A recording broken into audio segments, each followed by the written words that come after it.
بسم اللہ الرحمن الرحیم نحمدہ ونصلی علی رسولہ الکریم۔ 1 منٹ کا مدرسہ، سبق نمبر 56 الحمدللہ سبق نمبر 56 ہے، اور ہر سبق میں 5 چیزوں کا تذکرہ ہوتا ہے: ترجمہ نماز، ایک سنت، ایک کبیرہ گناہ، گناہ کے نقصانات، طاعت اور عبادت کے فوائد۔ ترجمہ نماز، وبرکاتہ، اس کا ترجمہ ہوا اور اس کی برکتیں، وبرکاتہ اور اس کی برکتیں۔ اتحیات چل رہی ہے نا، تو السلام علیک ایھا النبی ورحمۃ اللہ وبرکاتہ تک کا یہ ترجمہ ہوگا کہ سلام ہو آپ پر اے نبی، اور اللہ کی رحمت اور اس کی برکتیں آپ پر نازل ہوں۔ یہ ترجمہ ہے، اس کو ذہن نشین کر لیجیے گا، اور جب آپ اتحیات پڑھیں تو اس ترجمے کو اپنے ذہن میں رکھیں۔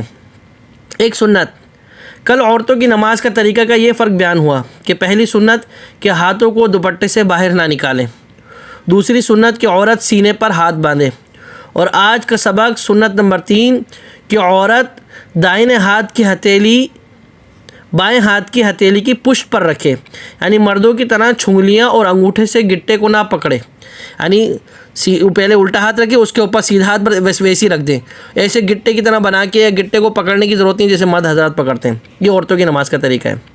آگے کبیرہ گناہ، بڑے بڑے گناہ جن پر سخت عذاب کی وعیدیں آئی ہیں، ان میں سے ایک بڑا گناہ ہے سود پر گواہ بننا۔ سود پر گواہ بننا بھی کبیرہ گناہ ہے، اللہ پاک حفاظت فرمائے۔ گناہ کے نقصانات، گناہ کا ایک نقصان یہ ہے کہ ہر گناہ دشمنان خدا میں سے کسی کی میراث ہے، تو گویا یہ شخص ان ملعون قوموں کا وارث بنتا ہے، اور حدیث پاک میں ہے کہ جو شخص کسی قوم کی وضع بنائے اور انہی کی میں شمار ہوگا، لہذا جلد توبہ کرنی چاہیے۔ یعنی کوئی بھی شخص کوئی بھی گناہ کر رہا ہے، وہ اللہ کے کسی نہ کسی دشمن نے وہ گناہ کیا ہے، تو اب یہ گناہ کر رہا ہے تو اب یہ اللہ کے دشمن کا ساتھی بن رہا ہے، اللہ پاک حفاظت فرمائے۔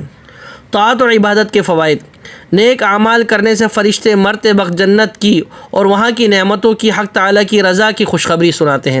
اللہ اکبر، اللہ اکبر۔ یعنی کوئی شخص نیک اعمال کرتا ہے، طاعت کرتا ہے، عبادت کرتا ہے، اللہ پاک کی فرما برداری کرتا ہے، مکمل دین پر چلتا ہے، تو مرتے وقت فرشتے اس کو خوشخبری سناتے ہیں۔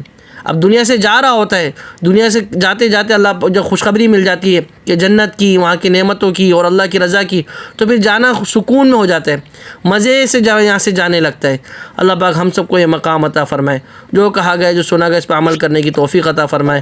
وآخر دعوانا ان الحمد للہ رب العالمین۔